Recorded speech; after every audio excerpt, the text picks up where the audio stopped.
Hello students, आज का हमारा जो टॉपिक है वो है पुनर्जागरण। तो जैसा कि नाम से स्पष्ट है, पुनर्जागरण यानी कि फिर से जागना। इसे ऐसा क्यों कहा गया है कि फिर से जागना या पुनर्जागरण? तो उस समय मध्यकालीन यूरोप में क्या था, रूढ़िवादी परंपराएं प्रचलित थी, जिनको खत्म करके नई चेतना, नए जागरण और बोध की स्थापना हुई।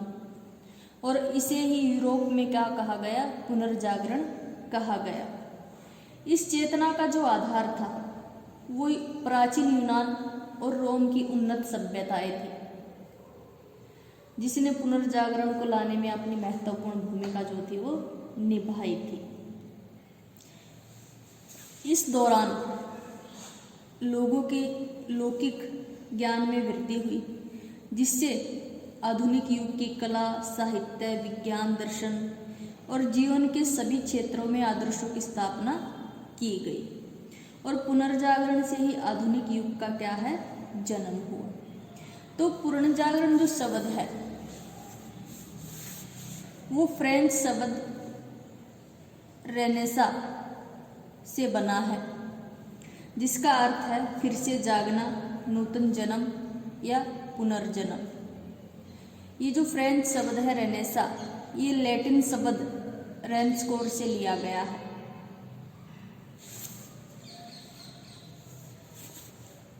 जिसका अर्थ होता है फिर से जागना। और इस शब्द का प्रयोग 14वीं शताब्दी में इटली के ज्ञान कला के क्षेत्र में होने वाले नवजागरण के लिए किया गया था। तो ऐसे क्या कारण थे जिसके कारण पुनर्जागरण जो था वो विकसित हुआ? एक प्रोफेसर लुक्स की परिभाषा है। उनका कहना था कि रेनेसा शब्द का प्रयोग इटली के उन सांस्कृतिक परिवर्तनों से है जो 14वीं शताब्दी से लेकर 1610 ईस्वी तक संपूर्ण यूरोप में क्या है, फैल गए थे। यानी कि इसमें क्या किया गया, परिवर्तन किया गया, चाहे वो आर्थिक क्षेत्र में हो, धार्मिक क्षेत्र में हो या राजनीतिक क्षेत्र में हो, सभी क्षेत्रों में क्या था, परिवर्तन किया गया था। एक उदार सांस्कृतिक आंदोलन था जिसने विज्ञान, व्यवसाय, धर्म, शासन में महान परिवर्तन किए थे। मध्यकालीन अंधविश्वासों, रूढ़ियों, चर्च के बंधनों से मुक्ति दिलवाई थी और व्यक्ति को स्वतंत्र चिंतन और अपने व्यक्तित्व का विकास करने का अवसर दिया था। परलोकवाद और धर्मवाद के स्थान पर पहले क्या करते थे, धर्म में जो बातें कही गई थी, धार्मिक ग्रंथों में जो बातें कही गई थी, उनको लोग मान लेते थे। जैसे परलोक को सुधारना है, यानी कि इहलोक की तरफ ध्यान न देकर किस पर ध्यान देना, परलोक पर ध्यान देना। लेकिन पुनर्जागरण के कारण क्या हुआ, व्यक्ति परलोक और धर्मवाद के स्थान पर मानववाद को क्या है, महत्व देने लगा। यानी कि मानवतावाद की जो भावना थी वो धीरे धीरे उजागर होने लगी और विकसित हो गई। तो कुल मिलाकर कह सकते हैं कि यूरोपीय इतिहास की एक युगांतरकारी घटना थी, जिसने आगे चलकर संपूर्ण विश्व को क्या है, प्रभावित किया था और मानव सभ्यता और संस्कृति की प्रगति में अपना महत्वपूर्ण योगदान दिया था। अब आते हैं पुनर्जागरण के कारण कि ऐसे क्या कारण थे कि पुनर्जागरण अस्तित्व में आया। तो मैं आपको बता दूं, पुनर्जागरण किसी एक घटना का परिणाम नहीं था कि कोई घटना घटी हो, उसके कारण लोगों ने क्या है, तर्क के आधार पर सोचना शुरू किया हो या गलत जो बातें थी उसका विरोध करना शुरू किया हो। ऐसी कोई घटना नहीं घटी, बल्कि लगातार घटने वाली घटनाओं का परिणाम पुनर्जागरण रहा है। और न ही ये जो घटनाएं हैं किसी एक देश में या एक काल में घटित हुई, धीरे धीरे क्या है, घटती चली गई और लोगों की सोच को क्या है, इन्होंने बदलना शुरू कर दिया। तो इसके लिए जो उत्तरदायी कारण थे उसमें पहला कारण आता है धर्म युद्ध। तो जैसा कि नाम से ही स्पष्ट है, धर्म युद्ध, धर्म के ऊपर लड़े गए युद्ध। तो धर्म युद्ध ने क्या किया, पुनर्जागरण के लिए एक तरह से वातावरण तैयार किया।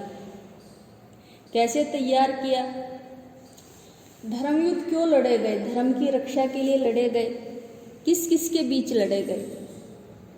इस्लाम को मानने वाले तुर्कों और ईसाई धर्म को मानने वालों के बीच ये युद्ध लड़े गए थे। इसका मुख्य कारण था एक पवित्र स्थल पर इस्लाम के लोगों का अधिकार हो जाना। जेरूसलम उसका नाम रहा है। तो इस पर क्या है, मुसलमानों का अधिकार हो गया, जो क्या थे, धार्मिक रूप से कल्ट था। तो ईसाइयों द्वारा अपने धर्म को या अपने प्रमुख धार्मिक स्थल को मुसलमानों से स्वतंत्र करवाने के लिए लड़े गए युद्ध को किस नाम से जाना गया? धर्म युद्धों के नाम से जाना गया। तो इन धर्म युद्धों ने कई तरह से पुनर्जागरण को विकसित करने में अपनी महत्वपूर्ण भूमिका निभाई। 1095 से लेकर 1295 तक ये युद्ध लड़े गए। इन युद्धों के कारण यूरोप के जो देश थे उनका संपर्क पश्चिम के लोगों के साथ हुआ, जिससे यूरोप के लोगों ने कई नए विचार जो है वो ग्रहण किए। तर्क के आधार पर सोचना, प्रयोग पद्धति या वैज्ञानिक खोजें हैं, उनकी जानकारी यूरोप वासियों को हुई। उनके रहन सहन के बारे में, खान पान के बारे में, ये जो परिवर्तन थी ये यूरोप वासियों के पश्चिमी और पूर्वी देशों के जो लोग थे उनके संपर्क के कारण आए। दूसरा, धर्म युद्धों के कारण नए नए मार्गों की खोज की गई है। हम आगे एक अलग से पॉइंट आएगा तब उसमें बताएंगे। व्यापारिक नगरों का उत्थान हुआ धर्म युद्धों के कारण, जिससे पुनर्जागरण की आधारशिला रखी गई। तीसरा, धर्म युद्धों में लगातार हार हुई। ईसाई जो थे उनकी लगातार हार हुई, तो इसका भी एक प्रभाव पड़ा पुनर्जागरण को विकसित करने में। कैसे प्रभाव पड़ा? लोगों को सोचने पर मजबूर हो गए कि पोप द्वारा लगातार दी गई शुभकामनाओं के बावजूद भी, पोप क्या कहता था, आप धर्म के लिए युद्ध लड़िए, आप क्या उसमें विजयी होंगे। लेकिन उसके द्वारा दी गई शुभकामनाओं के बावजूद भी क्या है, ईसाई युद्ध में मुसलमानों से पराजित हुए। तो इस कारण भी लोग सोचने पर मजबूर हुए कि धर्म में ऐसी कोई शक्ति नहीं है जो क्या है उनके जीवन को अच्छा बना सके। ऐसे ही सामंतों की शक्ति को क्या है, क्षीण कर दिया। धर्म युद्ध में सामंतों ने भाग लिया, जिनसे उनकी शक्ति धीरे धीरे कमजोर हो गई और सामंत प्रथा भी इसके साथ साथ कमजोर हो गई, जिससे सामंतों के अधीन जो समाज था वो उनके बंधनों से क्या है, मुक्त हो गया। और उनके बंधनों से मुक्त होने के कारण लोगों ने क्या है, स्वतंत्र रूप से सोचना जो है वो शुरू कर दिया।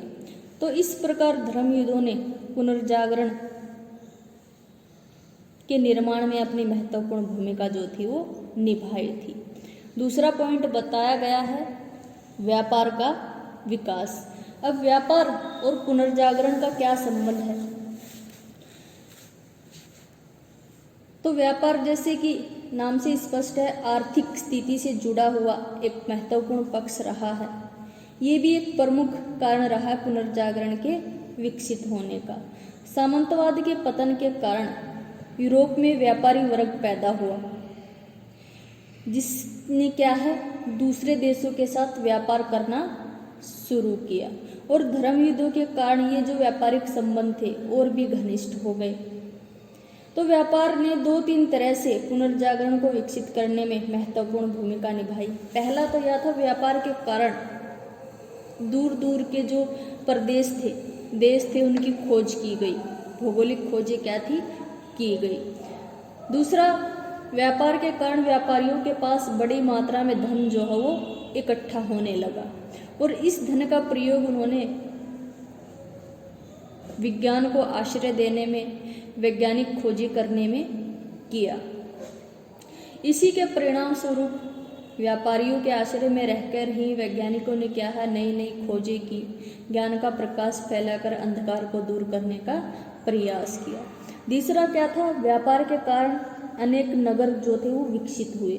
वेनिस है, मिलान, फ्लोरेंस, जेनोवा, रोम, इन नगरों का जो उदय जो था वो व्यापार के कारण ही संभव हो पाया।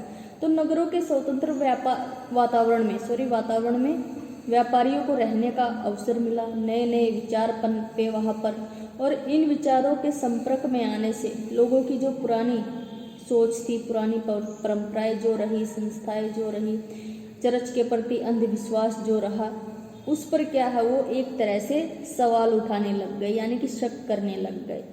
और इसी शक से क्या है, पुनर्जागरण का जन्म हुआ। चौथे, व्यापारी वर्ग ने चर्च की एक विचारधारा रही उसका कड़ा विरोध किया। चर्च के जो पादरी थे उनका विचार था कि सूद लेना पाप है, जबकि व्यापारियों का जो विचार था कि मुनाफा कमाना पाप नहीं है।